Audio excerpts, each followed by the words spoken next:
জুলাই অভ্যুত্থানের পর থেকেই শহীদ আবু সাঈদ ও মুগ্ধর ছবি সম্বলিত নতুন নোটের ছবি ঘুরছে সামাজিক যোগাযোগ মাধ্যমে।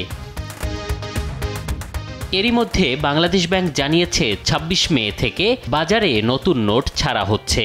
নতুন নোটে থাকছে না শেখ মুজিবুর রহমানের ছবি, তবে স্থান পাচ্ছে দেশের ইতিহাস, ঐতিহ্য ও জুলাই অভ্যুত্থানের গ্রাফিতি। কোনো স্পেসিফিক ব্যক্তির ছবি থাকবে না, থাকবে গ্রাফিতির ছবি থাকবে।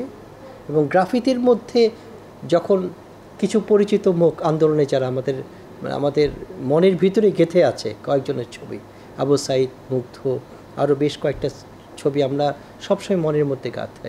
রিক্সা করে একজনের লাশ ঘুরতেছে, রিক্সা চালক যে তাকে কোন হাসপাতালে নিয়ে যায়, কিন্তু তখন সে অলরেডি মারা গিয়েছে। যে এই ধরনের ছবি গ্রাফিতি যখন হবে তখন এই ছবিগুলো হয়তোবা চলে আসতে পারে। ২ টাকা থেকে ১,০০০ টাকা পর্যন্ত ৯টি নোটই আসবে বাজারে, তবে প্রথমে পাওয়া যাবে ৩টি। মোট ১ থেকে ২,০০০ কোটি টাকা ছাপানো হবে ধাপে ধাপে।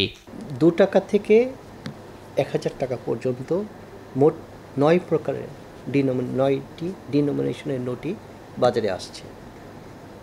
এর মধ্যে সবগুলো ছাপানোর উদ্যোগই গ্রহণ করা হচ্ছে, সবগুলো চলমান আছে, কিন্তু সবগুলো নোট একসাথে বাজারে আসবে না।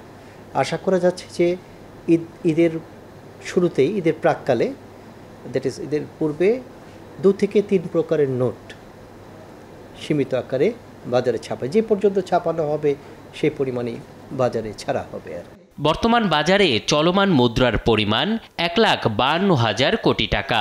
ছাপানো অবস্থায় আছে আরও প্রায় দ্বিগুণ। এম এ আজিম, দেশ টিভি, ঢাকা।